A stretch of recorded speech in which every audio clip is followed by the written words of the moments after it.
Hello friends, welcome back to my channel. तो आज के इस वीडियो में मैं आपको एक्सप्लेन करने वाली हूँ 2024 में आई मूवी कागज 2। तो चलिए विदाउट वेस्टिंग टाइम मूवी का एक्सप्लेनेशन स्टार्ट करते हैं। मूवी स्टार्ट होती है आईएमए से, जहाँ पर हम उदय नाम के लड़के को देखते हैं। उदय वहाँ पर आईएमए की ट्रेनिंग ले रहा था, लेकिन वो काफ़ी ज़्यादा डरा हुआ था।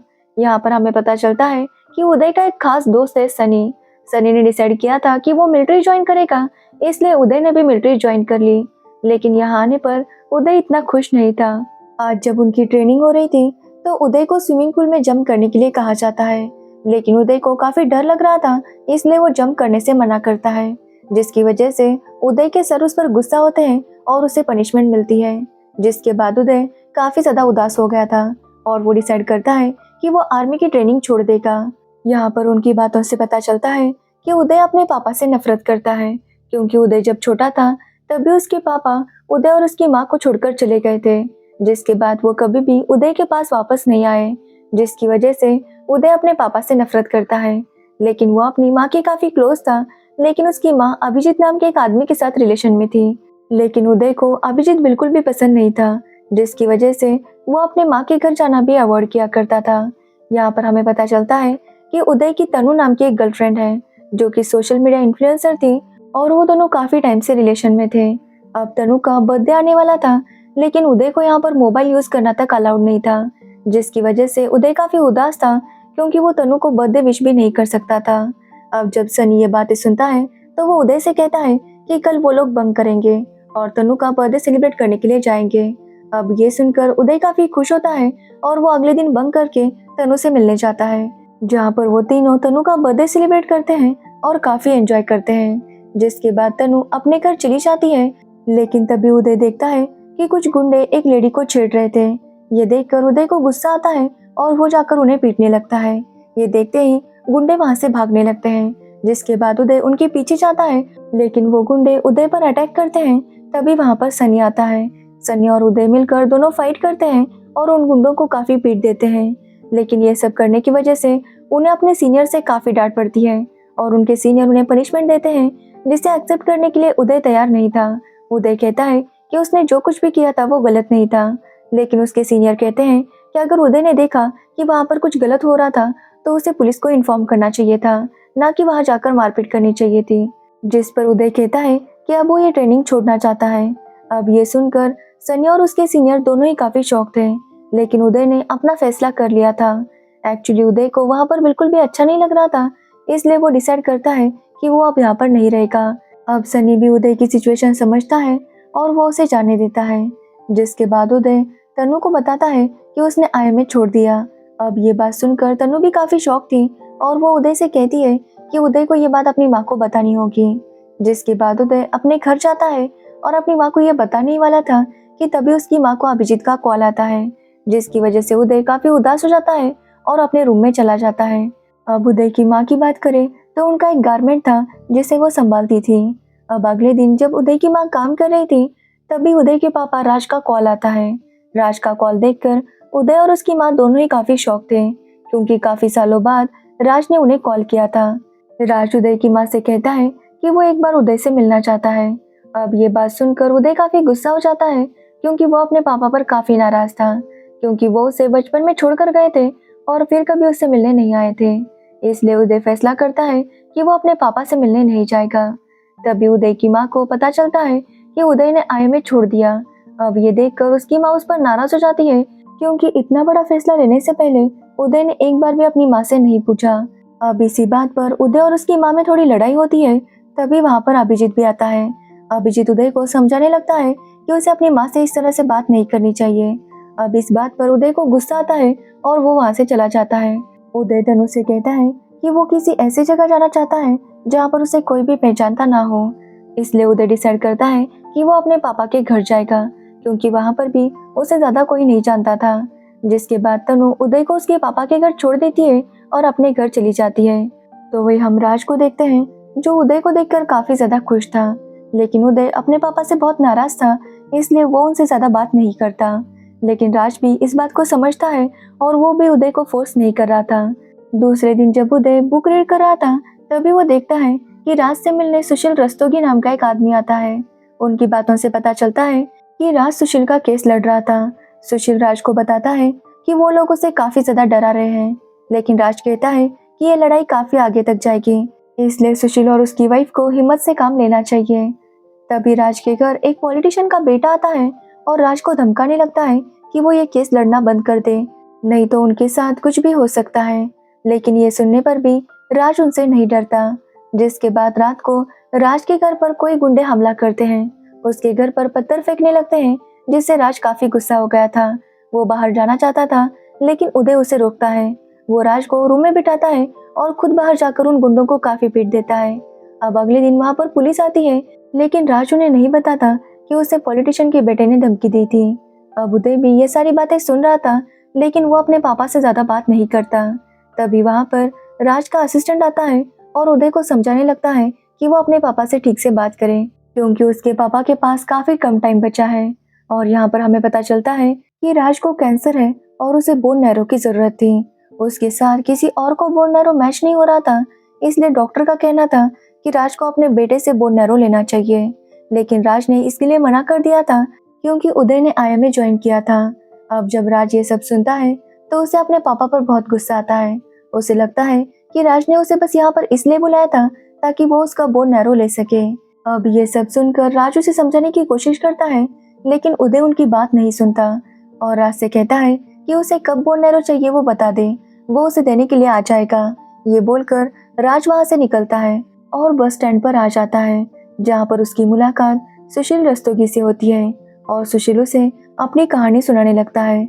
सुशील बताता है कि कुछ टाइम पहले उसकी बेटी आर्या ने IAS का एग्जाम क्रैक कर लिया था, जिसकी वजह से सुशील और उसके घर वाले काफी ज्यादा खुश थे। सुशील अपनी बेटी पर काफी प्राउड फील कर रहा था और वो लोग काफी सेलिब्रेट करते हैं। जिसके बाद वो लोग घर की कुछ सफाई कर रहे थे, जिसमें आर्या एक स्टूल के ऊपर चढ़ती है और ऊपर से सामान कुछ निकाल रही थी। तभी आर्या का बैलेंस चला जाता है और वो नीचे गिरती है। आर्या बहुत जोरों से गिरी थी, जिसकी वजह से वो वहीं पर बेहोश हो जाती है।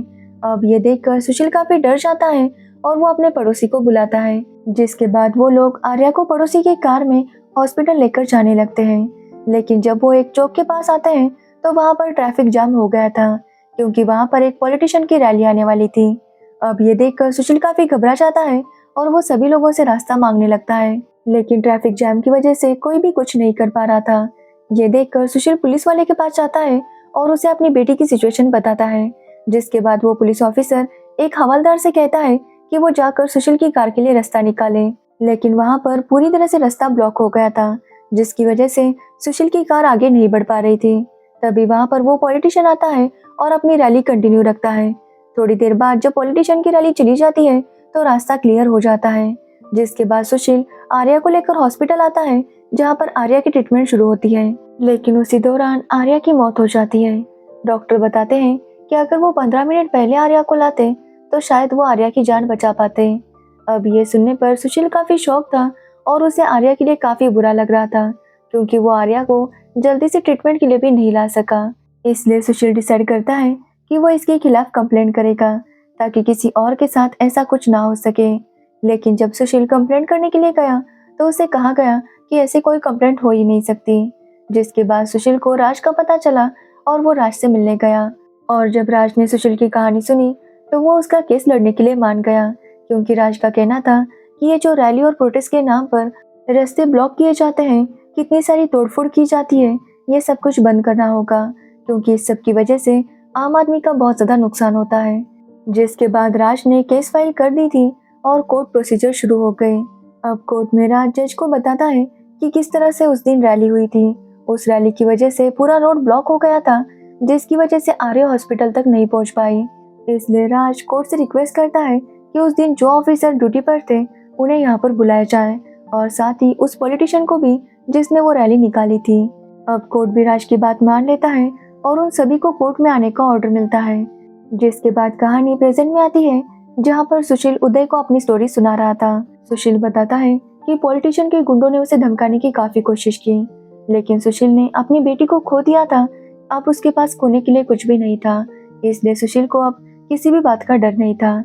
लेकिन सुशील कहता है कि कुछ टाइम पहले ही राज को पता चला कि उसे कैंसर है, और अगर उसे बोन नैरो नहीं मिला तो उसकी मौत कभी भी हो सकती है। तब से राज भगवान से बस एक ही चीज मांग रहा है कि जब तक सुशील का केस खत्म नहीं होता तब तक वो जिंदा रहे, क्योंकि वो हर हालत में सुशील को इंसाफ दिलाना चाहता था। अब जब उदय ये सारी बातें सुनता है तो उसका जो अपने पापा पर गुस्सा था वो थोड़ा कम हो जाता है और वो समझ जाता है कि जितना वो अपने पापा को बुरा इंसान समझता है उतने वो नहीं थे। इसलिए उदय फिर से अपने पापा के घर चला जाता है और उनके साथ ही रहने लगता है। जिसके बाद फिर से कोर्ट शुरू होता है, जहाँ पर राज ने जिन जिन ऑफिसर्स को बुलाया था वो सारे ऑफिसर्स आ गए थे। अब राज पुलिस ऑफिसर से पूछता है कि जब रैली हो रही थी तो वो पूरा चौक ब्लॉक हो गया था, ऐसे में अगर किसी को इमरजेंसी वहां से निकलना होगा तो वो कैसे निकल सकता है। जिस पर उस पुलिस ऑफिसर का कहना था कि उन्होंने पहले अखबार में दे दिया था कि उस दिन रैली होने वाली है और अगर किसी को इमरजेंसी होगी तो वो दूसरा रोड ले सकते हैं। जिसके बाद राज उनसे पूछता है कि दूसरा रोड कौन सा लेना चाहिए था। अब वो पुलिस ऑफिसर 2-3 रोड के बारे में बताता है, लेकिन वो रोड पहले से ही ब्लॉक हो चुके थे। उस रोड पर कोई ना कोई काम चल रहा था, जिसकी वजह से वो रोड यूज किया नहीं जा सकता था। लेकिन पुलिस वालों का कहना था कि पेपर वर्क सारा कंप्लीट था। लेकिन राज कहता है कि जब सुशील उसके पास आया था कि उसकी बेटी की कंडीशन काफी खराब है तो पुलिस वालों ने उसकी मदद कैसे की। अब पुलिस वाला कहता है कि उसने हवलदार से कह दिया था कि वो उनके लिए रास्ता निकाले। जिसके बाद हवलदार ने कार को देखा, लेकिन आसपास काफी ट्रैफिक था, जिसकी वजह से रास्ता नहीं निकल पाया। जिसके बाद वहां पर उस पॉलिटिशियन को भी बुलाया जाता है। वो पॉलिटिशियन वहां पर आता है और जज को बताता है कि वो लोगों के लिए रैली निकालता है ताकि वो लोगों की प्रॉब्लम सुन सके और उनका सॉल्यूशन निकाल सके। लेकिन राज उनसे पूछता है कि उनकी रैली कहाँ पर निकलनी थी। अब ये सुनकर वो पॉलिटिशियन चुप हो जाता है, क्योंकि उसकी रैली जिस रोड से निकलनी थी वो अभी काफी दूर था। लेकिन वो पॉलिटिशियन उसी चौक से अपनी रैली शुरू करता है। वहीं पर वो अपने फोटो शूट्स कर रहा था, जिसकी वजह से ट्रैफिक जैम हो गया था। अब जब राज ये सब बोल रहा था तभी उसकी तबीयत खराब हो जाती है और उसे हॉस्पिटल लेकर जाते हैं। अब राज की कंडीशन काफी सीरियस थी, इसलिए उदय डिसाइड करता है कि वो अपना बोन नैरो राज को देगा। जिसके बाद उन दोनों का ऑपरेशन होता है और कुछ टाइम बाद राज की कंडीशन ठीक होने लगती है। जब उदय की माँ को पता चलता है कि उदय ने अपना बोन नैरो राज को दिया तो वो उदय पर नाराज हो जाती है, क्योंकि उन्हें डर था कि कहीं उदय को कुछ होना चाहे। लेकिन उदय की कंडीशन काफी ठीक थी, इसलिए उसकी माँ चाहती थी कि वो अब उसके साथ वापस चले। लेकिन उदय कहता है कि उसके पापा को उसकी जरूरत है, इसलिए उदय उनके साथ वापस नहीं जाता। जिसके बाद उदय राज का बहुत अच्छे से ध्यान रखने लगता है और कुछ दिनों बाद राज की तबीयत ठीक हो जाती है। अब एक दिन जब राज और उदय बातें कर रहे थे तो राज उदय से कहता है कि उदय को अभिजीत को एक्सेप्ट करना चाहिए, क्योंकि जो भी हो उदय की माँ अभिजीत से प्यार करती है। अब ये सुनने पर उदय राज से पूछता है कि राज ने उन्हें क्यों छोड़ दिया था। तो राज कहता है कि डिवोर्स लेने का डिसीजन उसका नहीं बल्कि उदय की माँ का था। राज बताता है कि जब वो एक केस लड़ रहा था उसी दौरान उसकी मुलाकात एक अनु नाम की लेडी से हुई। उन दोनों का अफेयर शुरू हो गया और उसने अपनी वाइफ को चीट किया। जब उदय की माँ को इसके बारे में पता चला तो उन्होंने राज को डिवोर्स दिया। तो वही राज भी इतना गिल्टी फील कर रहा था कि वो फिर कभी उनके सामने नहीं जा पाया और इसी वजह से राज अपने बेटे से भी मिलने नहीं आया था। राज कहता है कि उसकी गलती की वजह से उदय का बचपन खराब हो गया। जिस पर उदय कहता है कि वो अपने पापा को बहुत मिस करता था, क्योंकि उसके जो भी दोस्त थे उसके पापा हमेशा उनके साथ रहते थे, जिसकी वजह से उदय को अपने पापा की कमी बहुत महसूस होती थी। जिस पर राज कहता है कि हमारी लाइफ में अप एंड डाउन आते रहते हैं, लेकिन फिर भी हम हार नहीं मानते और आगे बढ़ते रहते हैं और शायद इसी का नाम जिंदगी है। जिसके बाद कोर्ट केस शुरू होता है और राज वहाँ पर 3 विटनेस को लेकर आता है, जिसमें से पहला बताता है कि उसका बेटा कोलकाता में रहता है। उस दिन उसके बेटे की तबीयत काफी खराब थी, इसलिए वो तुरंत कोलकाता के लिए निकल रहा था। लेकिन बीच में इतना ट्रैफिक जैम हुआ था जिसकी वजह से वो एयरपोर्ट देर से पहुंचा। उसकी फ्लाइट चली गई और उसके बेटे की मौत हो गई। आखिरी बार वो अपने बेटे से भी नहीं मिल पाया। जिसके बाद एक और आता है और वो बताता है कि उस दिन उसका जॉब का इंटरव्यू था, लेकिन उस रैली की वजह से इतना ट्रैफिक जैम हुआ था कि वो इंटरव्यू में नहीं पहुंच पाया, जिसकी वजह से उसे जॉब नहीं मिला, जिसकी वजह से अभी भी उसकी फाइनेंशियल कंडीशन काफी खराब है। तीसरी वहां पर एक लड़की आती है और वो बताती है कि उस दिन उसका पेपर था, लेकिन रैली की वजह से ट्रैफिक जैम हो गया, जिसकी वजह से वो पेपर नहीं दे पाई और उसका 1 साल बर्बाद हो गया। राज कोर्ट को बताता है कि किस तरह ये लोग रैली या प्रोटेस्ट के लिए परमिशन तो ले लेते हैं, लेकिन रूल्स फॉलो नहीं करते, जिसकी वजह से सबसे ज्यादा तकलीफ आम आदमी को होती है। साथ ही पुलिस वाले भी इनकी रक्षा में लग जाते हैं, जिसकी वजह से वो आम आदमी की प्रॉब्लम्स को नहीं देखते। तो वही हम उदय को देखते हैं जो तनु के साथ मिलकर लोगों को इकट्ठा करने लगता है ताकि वो इसके खिलाफ आवाज उठा सके, जिसकी वजह से बहुत सारे लोग उन्हें सपोर्ट कर रहे थे और सभी को अब कोर्ट के डिसीजन का इंतजार था। तो वही अब सबकी बातें सुनने के बाद जज अपना फैसला सुनाते हैं। जज कहते हैं कि जिन ऑफिसर्स ने इस रैली की परमिशन दी थी उन्हें ये भी चेक करना चाहिए कि वहाँ पर रूल्स फॉलो हो रहे थे या नहीं, इसलिए उन ऑफिसर्स के ऊपर इन्वेस्टिगेशन बिठाई जाती है। साथ ही उस पॉलिटिकल लीडर की वजह से इतने सारे प्रॉब्लम्स हो गए थे और आर्या ने अपनी जान खो दी थी, इसलिए जज उन्हें आदेश देते हैं कि उन्हें आर्या की फैमिली को 1 करोड़ रुपए देने होंगे। साथ ही सरकार को भी आर्या की फैमिली को 2 करोड़ रुपए देने होंगे क्योंकि उन्होंने इन सब चीजों का ध्यान नहीं रखा था। साथ ही जज कहते हैं कि वो एक अलग कमेटी बिठाएंगे जिसमें प्रोटेस्ट और रैली के लिए नए रूल्स बनाए जाएंगे ताकि फिर किसी आर्या को अपनी जान खोनी ना पड़े। ये बोलकर जज केस क्लोज कर देते हैं, जिसके बाद कुछ दिन बीत जाते हैं और हम उदय को देखते हैं जिसने फिर से आई में ज्वाइन कर लिया था और इस बार उसके पापा और उसकी माँ दोनों उसे सपोर्ट करने के लिए आ गए थे। और इसी के साथ ये मूवी एंड हो जाती है।